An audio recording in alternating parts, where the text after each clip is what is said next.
Stretching across mountains, deserts, and grasslands of northern China, the Great Wall stands as one of the most ambitious construction projects in human history. Often imagined as a single, continuous barrier, it is in fact a vast network of walls, forts, and watchtowers built over more than 2,000 years. The wall was never just stone and earth. It was a reflection of fear, power, and survival. It marked the boundary between settled agricultural civilizations and the nomadic worlds beyond. To understand the Great Wall is to understand China's long struggle to protect its people, define its borders, and project authority across a dangerous frontier shaped by invasion, ambition, and constant change.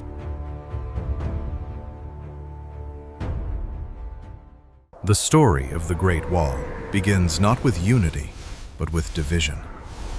During the Warring States period, between the 7th and 3rd centuries BCE, rival Chinese states built separate defensive walls to protect their territories from both neighboring states and northern nomadic tribes. These early walls were made mostly of rammed earth, wood, and stone, shaped by local geography and limited technology. When Qin Shi Huang unified China in 221 BCE, he ordered these regional walls to be connected and extended, creating the first imperial frontier defense. Hundreds of thousands of laborers worked under harsh conditions, laying the foundation of a system meant to shield a newly unified empire. Under the Han Dynasty, the wall expanded westward as China pushed deeper into Central Asia. This expansion was driven not only by defense, but by ambition. The Han emperors sought to protect trade routes that would later become known as the Silk Road, linking China to distant lands. New forts and walls secured caravans carrying silk, horses, and ideas across vast deserts.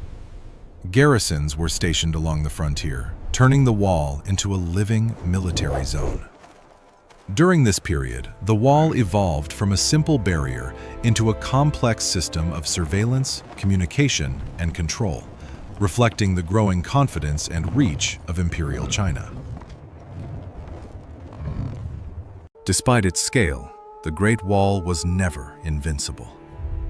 Nomadic confederations such as the Xiongnu, Turks, and later the Mongols adapted quickly, exploiting weaknesses through diplomacy, betrayal, and speed. At times, gates were opened not by force, but by political failure within China itself. The most dramatic turning point came in the 13th century, when Mongol forces under Genghis Khan and his successors breached the defenses and conquered vast territories, including China. The fall of the Jin and Song dynasties showed that walls alone could not save an empire weakened by internal division and corruption.